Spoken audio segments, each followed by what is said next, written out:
இந்த நேரத்தில் எனக்கு ஒரு பாடல் வரி நினைவுக்கு வருது.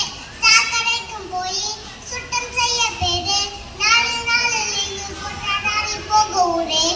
எத்தனை தொழிலாளிகள் ஓய்வில்லாம உழைக்கிறாங்க.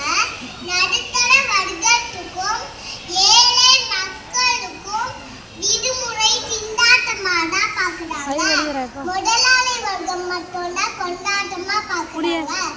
எனவே நடுவரவர்களே, விடுமுறை நாட்கள் திண்டாட்டமே என்று தீர்ப்பு அளிக்குமாறு கேட்டுக்கொள்கிறேன். என் உரையை இத்துடன்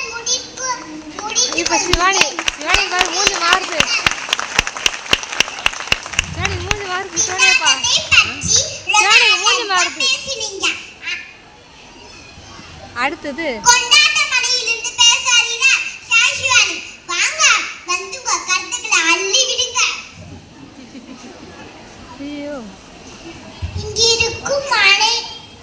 இங்கிருக்கும் அனைவருக்கும் என் முதல்கண் வணக்கத்தை தெரிவித்துக் கொள்கிறேன். எதில வந்து பேசினாங்க சொன்னாங்க விடுமுறைனா திண்டாட்டமா.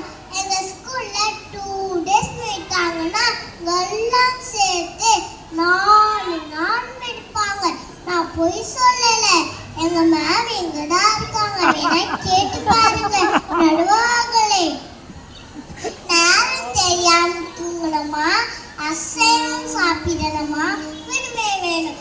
சந்தோஷமா ஷாப்பிங் போனோமா, விடுமுறை வேணும். புஷ்பா 2 படம் பார்க்கனாலும் விடுமுறை வேணும். அவ்வளோ இல்ல, கலர் ட்ரெஸ் போனனால விடுமுறை வேணும். நடுவாகவே நான் உங்ககிட்ட ஒன்று கேட்குறேன். திங்கட்கிழமை காலையில் அடிக்கிற வெள்ளுக்கும் வெள்ளிக்கிழமை சாயங்காலம் அடிக்கிற வெள்ளுக்கும் வித்தியாசம் இருக்குல்ல. ஒரு நாள் பாத்தியா ஸ்கூல்ல பாடினாங்க. அப்ப இந்த அழகு போர் வந்துடுச்சு, 3 அழகு போர் வரப்போகுது, வானம் இடிய போகுது, பூமி உடிய போகுது, கடல் கொந்தளிக்க போகுது அப்படின்னு சொல்லிட்டு தம்பி இல்லைன்னா சந்தேகம் இருக்கான்னு கேட்டாரு. ஆமா சார் அப்படின்னு சொன்னான். வார்த்தையை கேட்டதோ ஒரே சந்தோஷம். கேள்விப்பான்னு சொன்னார். சார் அன்னைக்கு கண்டிப்பா விடுவேன்.